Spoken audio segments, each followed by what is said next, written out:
વિસાવદરમાં 13 ઇંચ વરસાદ પડ્યો હોવાની વિગત સામે આવી છે. જૂનાગઢ શહેરમાં 11 ઇંચ વરસાદ પડ્યો. કેશોદમાં 10 ઇંચ વરસાદ પડ્યો. દેવભૂમિ દ્વારકાના ખંભાળિયા વિસ્તારમાં 9 ઇંચ વરસાદ પડ્યો હતો. માણાવદરમાં 8.5 ઇંચ વરસાદ. દેવભૂમિ દ્વારકાના કલ્યાણપુરમાં 8 ઇંચ વરસાદ પડ્યો. જૂનાગઢના મેંદરડામાં 7 ઇંચ વરસાદ પડ્યો. સુરતના બારડોલીમાં 7 ઇંચ વરસાદ પડ્યો. નવસારી શહેર જલાલપોર વિસ્તારમાં 7 ઇંચ વરસાદની વિગતો સામે આવી છે. રાજકોટના ધોરાજીમાં 6.5 ઇંચ વરસાદ પડ્યો છે.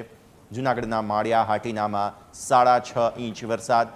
સુરતના પલસાણામાં 6 ઇંચ વરસાદની વિગત સામે આવી. જૂનાગઢના ભેંસાણમાં 6 ઇંચ. સુરતના મહુવા વિસ્તારમાં 6 ઇંચ વરસાદ પડ્યો છે.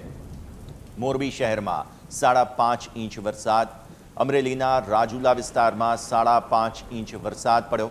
ગીર સોમનાથના તાલાળા વિસ્તારમાં 5.5 ઇંચ વરસાદ પડ્યો છે. ગીર સોમનાથના ગીર ગઢડા વિસ્તારમાં પણ 5.5 ઇંચ વરસાદની વિગત સામે આવી છે. તો સાર્વત્રિક વરસાદ પડ્યો જુઓ તમે. પોરબંદરના કુતિયાણા વિસ્તારમાં પણ 5 ઇંચ વરસાદ પડ્યો છે. જૂનાગઢના માંગરોળમાં 4.5 ઇંચ વરસાદ પડ્યો છે.